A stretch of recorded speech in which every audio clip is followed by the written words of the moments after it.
Also, I want to mention here before we get to Raw from last Monday, and what a show that was. But I do want to mention this. I had a chance to listen to Jim Ross's podcast earlier this week. He had Tony Schiavone, former WCW and WWE announcer, on his podcast. And Tony does not do very many podcasts. I don't think he does any of them, hardly. He's made a few appearances at some of these wrestling conventions, but for the most part, he's been out of wrestling since WCW went under. He made one appearance for TNA in the early years, maybe the first year of TNA, so you're looking at 2002, probably, which was right after WCW went under. And ever since then, he has been completely out of wrestling. You know, baseball is his passion. He's been doing, I think he's been the play-by-play announcer for the AAA minor league team for the Atlanta Braves, and that's what he's been doing, and he seems very content and very happy. He talked about that on the podcast. But I thought that this was JR's best interview yet. I haven't heard every interview he's done. I've listened to a few of them.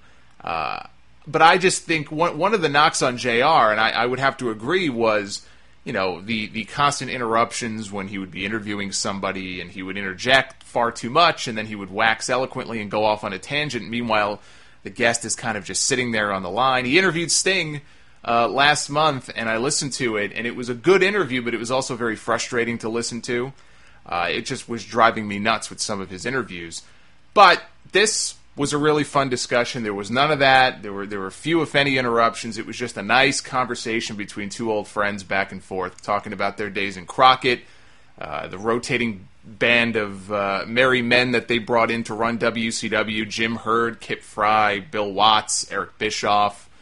They talk about Tony's year with the WWF in the late 80s.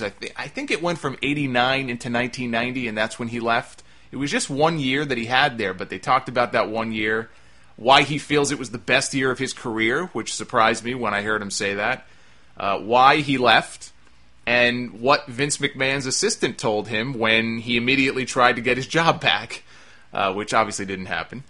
And they get into the Bobby Heenan stuff, which is what I was most interested in hearing about, because for years, and in his book, too, that came out a long time ago, Bobby Heenan is no fan of Tony Schiavone. He does not have nice things to say about Schiavone at all from their time together in WCW.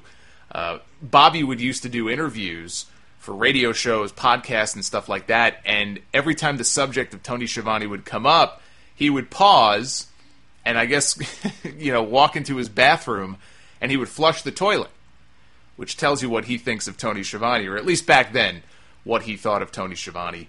And Tony talks about that. He talks about, why Heenan would feel that way and what he thinks of Bobby Heenan. And it's very, very fascinating to hear them talk about that. So I think it's well worth going out of your way to check out. I don't know how many of you guys listen to JR's podcast. Again, I don't have a chance to listen to it all the time. But this is one interview that is worth checking out. And, again, a rare conversation with a guy who just doesn't really do many of these interviews. And also gets, he gets the brunt of a lot of jokes from his time in WCW and every night being the greatest night in the history of our sport. But you know what I've come to realize recently? As awful as the commentary is in WWE, as awful and horrendous as it can be on Monday nights to listen to those three guys, whether it's their fault or just what they're told to do or whatever, more often than not, the commentary is so bad, you just want to mute the sound and just not have any sound at all. That's how bad it is. And I think now I'm finally starting to really appreciate the greatness of Tony Schiavone. Tony Schiavone was not a bad wrestling announcer. He became something of a parody of himself when he would say stuff like that, and he even admits in the interview with JR, at the end there, the last year or two at WCW, he just didn't care. I mean, he had mentally checked out, he was burnt out, he did not give a shit.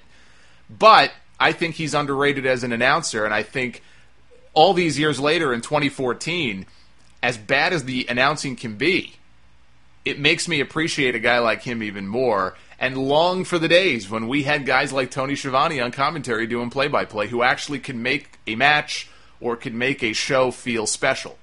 And I feel like now it's not really a priority with the announcers. They're more interested in making each other laugh, even when the audience doesn't find what they're talking about to be funny at all. And you have all the plugs for Twitter and hashtags and the app and the network, which I guess they have to do. But it's just not the same anymore. It makes me want to put cotton balls in my ears And it makes me appreciate a guy like Schiavone even more. So check out the interview. I think you'll like it.